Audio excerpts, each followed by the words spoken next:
Good morning. My name is Cheyenne Fonder, and I'm 19 years old. I would like to share with you the student that I used to be. In 2007, as a high school freshman, I had no desire to interact with other students. Somehow, despite my non-desire, I always seemed to be getting harassed by students that I now realized simply had nothing better to do. I was the kid in class that always asked absurd questions.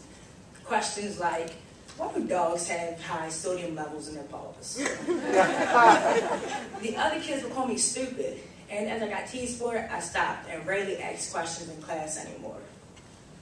I began acting out and retaliating, which usually got me in trouble.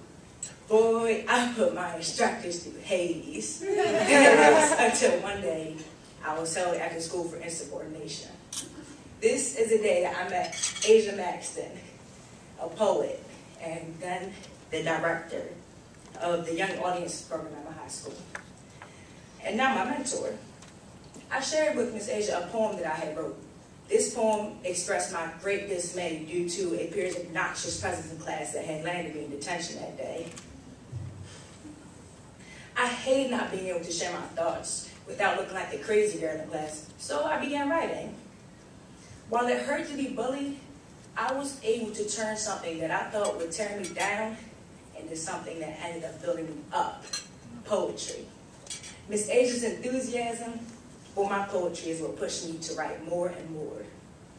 Finally having my thoughts, my expressions, my emotions all taken into consideration, and even respected and appreciated by someone else is what pushed me to write more. Pretty soon, I was writing every single day. Through the Young Audiences program, I learned about play and media production. I learned that I am creative and that I am resourceful. I learned to be more patient and how to pace myself, which helps me with my poetry. I was inspired. I did not face nearly as many behavioral problems as before because I stopped reacting to the people that upset me and instead reacted to my notebook. I began interacting more in class discussions and even started my own poetry club called One Mic, One Voice with the help of Miss Asia, my peers, and the school. At the moment of commitment, the entire universe conspires to assist you.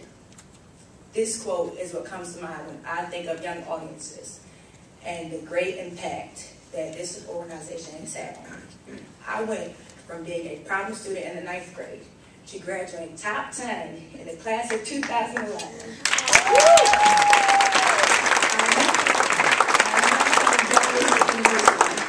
Studying agriculture and animal sciences, preparing to go into the Air Force in the fall of 2014.